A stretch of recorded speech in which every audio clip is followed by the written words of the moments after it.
Përshëndetje që përshëndesun Mimoza Elezi. Vazhdoj shpalosjen e defterit të Sanxhakut të Dukagjinit, ku gjejmë regjistrimet fiskale të viteve 1570 të regjistruara nga vetë Perëndoria Osmane asaj kohe.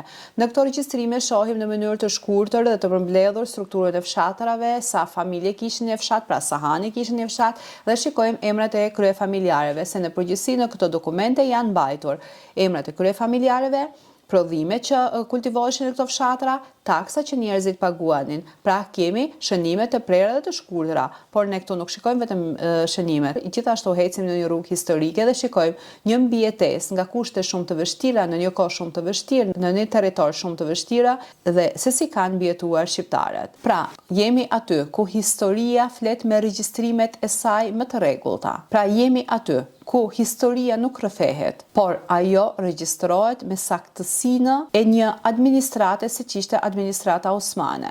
Jemi përsëri në zemër të Hasit me dokumente që i përkasin vitit 1570, pra shekullit të 16. Sot do të ndalemi në një fshat tjetër, ai fshat akoma edhe sot mbijeton. Vizita jo në regjistrimet e defterit të Sanxhakut të Dukagjinit sot do të jetë tek fshati Batka, që më vonë u quajt fshat Patka. Megjithëse në këto regjistrime nuk shikojmë regjistrime të thella, por me ato pak shënime që kemi mundohem që të prekim në historinë dhe në mbijetesën e këtyre fshatrave. Sipas regjistrimeve të Sanxhakut të Dukagjinit, ky fshat, fshati Batka, kishte 7 hane, pra 7 shtëpi të regjistruara, pra do të shikojmë 7 kryefamiljar dhe sa taksa paguan te ky fshat, dhe ku gjinde dhe çfarë rëndësie historike kishte.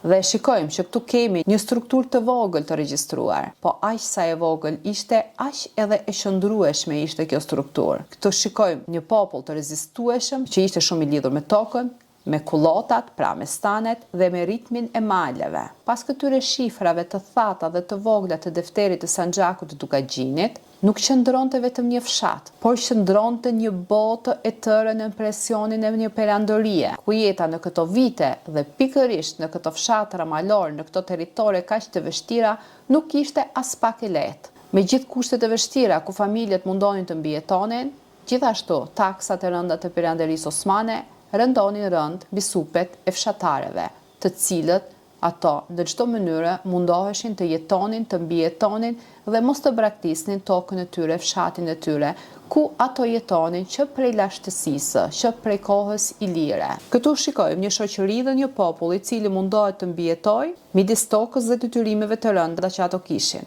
Në këto fshatra shikojmë dhe rastisim një shoqëri që mundohet të jetojë në mes të traditës së saj autoktone dhe rregullave të administratës osmane që i kishte pushtuar. Le të shikojmë strukturën dhe përbërjen e fshatit Batkat, si është shënuar në regjistrin e Sanxhakut të Dukagjinit, sa familje kishte, si quheshin kryefamiljarët, çfarë prodhonin dhe sa taksa paguanin. Dhe pastaj ta përmbledhim në një përmbledhje të shkurtër historike mbi këtë fshat historik me rrënje të thella që në lashtësi, që në kohën ilire. Sipas të dhënave historike dhe kërkimeve arkeologjike, çdo ditë më tepër po dalin të dhëna se këto fshatra janë banuar që prej kohës ilire. Pra, janë më tepër se një fshat, janë më tepër se këto pak rreshta të shkruara në defterin e Sanxhakut të Dukagjinit të mbajtura nga Perandoria Osmane.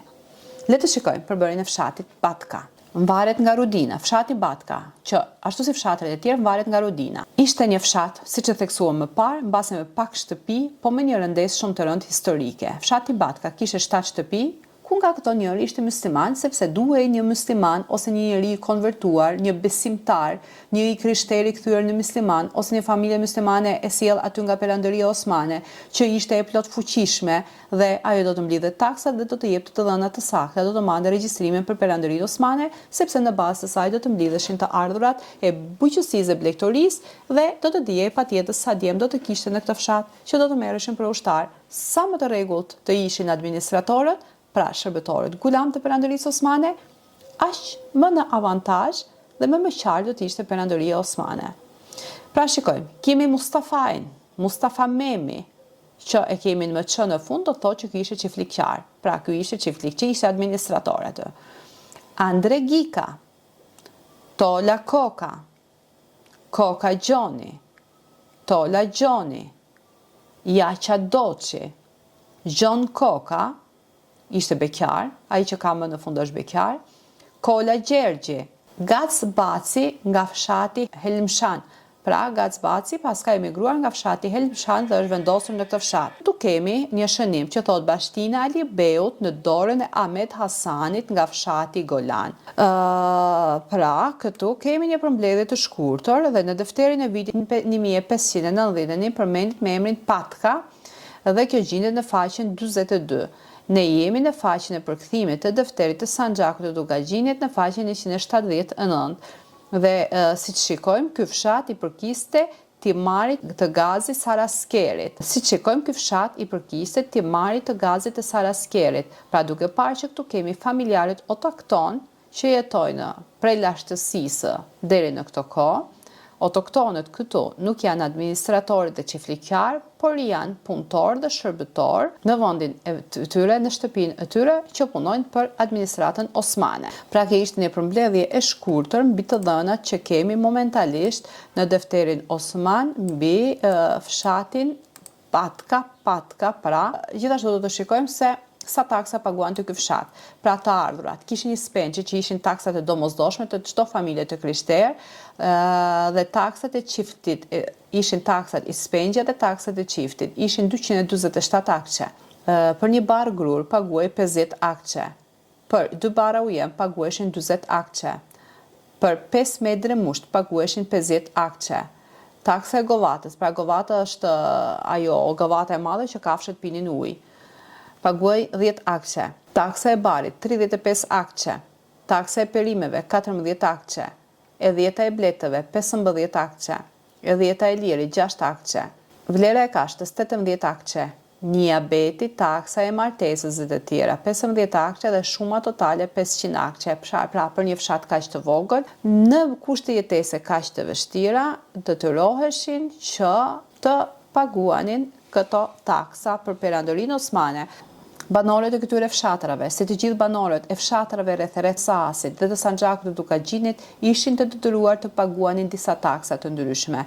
Të paguanin taksa për njerëzit e rritur, të paguashin taksat e martesës, të paguashin taksa për derrat, të paguashin taksa për bujqësi, pra ato quheshin taksat në përgjithësi që paguan të krishterët quheshin ispengje. Ispengje ishte një lloj taksi që çdo familje e krishterë kishte detyrim të paguante. Paguan taksën yshyrë, që ishte i detyruar të paguajë për çdo tokë që prodhonte, për gjithçka që prodhonte toka. Ishte taksi i resmi agam, të kishte detyrim për çdo kë që kishte bagëti, pra për bilekrorina. Dhe gjithashtu kishte edhe taksa të tjera për ato që kishin dyqane, taguheshin taksa për rrugët, taguheshin taksa për shtetin, ishin taksa në gjendje lufte, në kohë lufte, etj. Pra taksa. Shikojmë që është një fshat i vogël malor që jeton në kushte shumë të vështira. Shikojmë që këtu jetesa është mbi jetesë, jo jetesë, por megjithatë, kur mendohesh të mbijetosh edhe atë frymën e fundit, edhe atë pikën e fundit të ujë që do të mbajë shpirtin gjallë, je i detyruar të paguash taks tek ai që erdhi dhe të pushtoi, dhe me kalimin e kohës do të vinë një ditë që ti do të harrosh se çfarë paguajte dhe çfarë vuajte dhe ato do ta admirosh, siç po admirohet sot. Edhe këto vështirësi ishin ato të cilët detyrohen që çdo vit dhe çdo stina një banor të largohej nga fshati. Në të njëjtën kohë, disa banorë të këtyre trevave përballeshin edhe me detyrime shërbimi dhe mobilizimi lokal, sidomos në kohë lufte ose lëvizjesh ushtarake të Sanxhakut. Rrugët e maleve të Hasit shpesh bëheshin edhe korridore furnizimi, transporti dhe mbështetje për administratën osmane, sepse rrugët e Hasit që ishin rrugët që lidhin Shqipërinë me Kosovën. Në këtë realitet të ngarkuar shoqërisht, shpirtërisht dhe ekonomisht, fshati mbijetonte në heshtje. Struktura e tij mbështetet mbi disa bërthama të qarta. Bërthama e familjes byqësore, që mbajnë tokën gjallë me mund dhe mundohen të mbijetojnë me ato që prodhojnë nga toka.